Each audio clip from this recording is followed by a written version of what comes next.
Vitaï Lampada by Henry Newbolt, 1862 to 1938.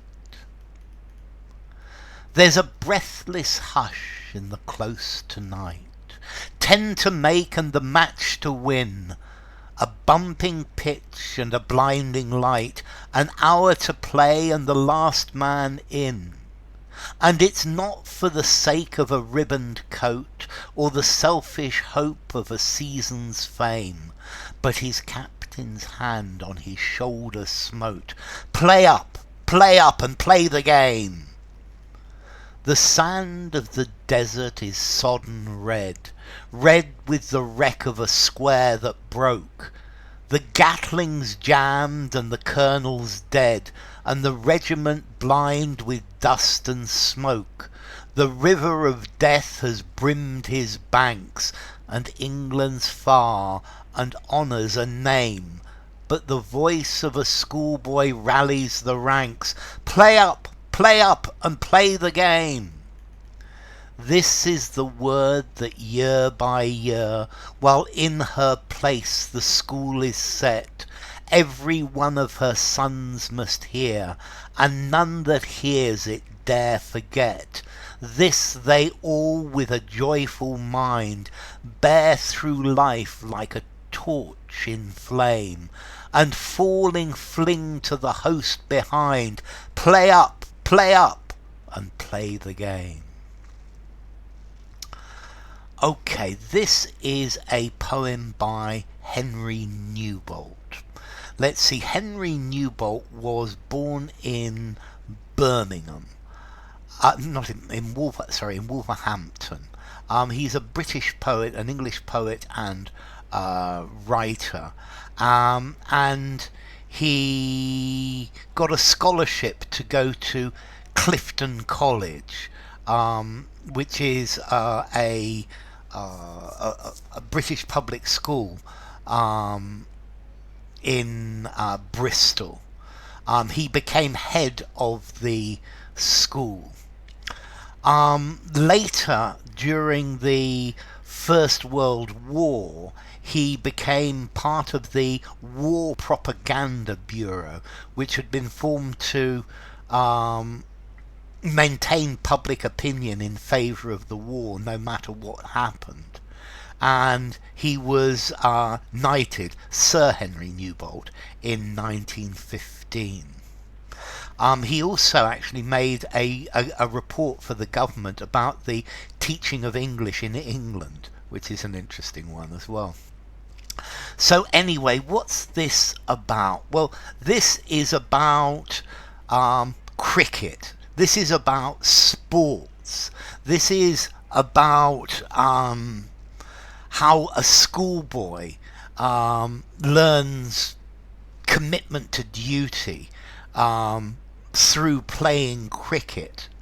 And this is at Clifton College itself. So this is... this poem covers the idea of duty, unity and courage. And it's juxtaposing, he's putting together the scenes of a cricket match, which is in a very difficult situation, and being on the battlefield. And the poem's talking about facing difficult challenges with honour and with courage. And the call of this poem is play up and play the game. So, there's a breathless hush in the close to-night. Well, the close is the cricket field of Clifton College. So there's a breathless hush, everybody's quiet. 10 to make and the match to win. So they need 10 runs. And with 10 runs they can win the match. A bumping pitch and a blinding light. So the pitch is difficult. The pitch is bumpy. And the light is very good. An hour to play and the last man in. So if this person gets out, that's the end of it. But they've got to make 10 runs. And it's not for the sake of a ribboned coat or the selfish hope of a season's fame. And they want to, the player, the person who's playing, he wants to get these runs to win this match, not because he will get a coat with a ribbon on it, and not because he will be popular, he will be famous all season for winning this match, but for the honour of the team, for the honour of the college. But his captain's hand on his shoulder smote. So his captain's hand hit his shoulder and said, play up, and play the game. So this is this scene where a difficult pitch and this very intense moment. They've got to make 10 runs. This is the last man in, so he's probably not a very good batsman. And he needs to make the runs to win the match, because the honour, his honour and the honour of the whole team is at stake, and everybody is holding their breath, waiting to see what's happened, what's going to happen. And the captain then says to him, play up. Yeah, so be brave, face the challenge with courage and integrity. And then we move to a battlefield. The sand of the desert is sodden red, so that now we see the sand in the desert, and it's red, clearly with blood. Red with the wreck of a square that broke. So a square is a military formation, and the military formation broke, and now there is blood everywhere. The Gatling's jammed and the colonel's dead. Now, I think supposedly this is referring to the Battle of Abu Klea in Sudan in 1885 to try to rescue General Gordon. And the colonel's dead and the Gatling is jammed.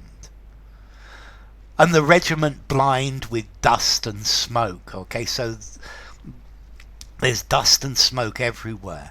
The river of death has brimmed his banks, and there is death everywhere. And England's far, and honour's a name, and England's a long way away, and honour just seems like a word.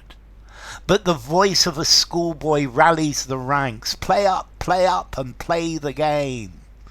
So here we have the same cry. Play up, play the game. And this is the same as being on the cricket field, and this is saying that the honour and bravery of England is made through playing sports in public schools. Well, this is the idea. This is the word that year by year, while in her place the school is set, every one of her sons must hear. Okay, so this is the phrase that everybody must understand, that this is a timeless lesson. This is something that goes through time, and this is the word that this rallying call, play up, and none that hears it dare forget. So this is something that no one who has been in this situation will forget. They are all with a joyful mind, bear through life like a torch in flame. So this is like a burning torch, a burning idea, a guiding principle that burns within them through the years. So this is the role of the school, this is the role of the education, to instill these values in the students. So they bear this torch through life, the torch of life. and falling fling to the host behind, play up, and play the game. So they fling themselves, they attack the enemy behind, and they send these, when these people fall, they put these values to the next generation. They inspire the next generation with these values, with these ideas. It's their responsibility to guide the others. And the concept is play up, and play the game. So, Vitaï Lampada by Henry Newbolt.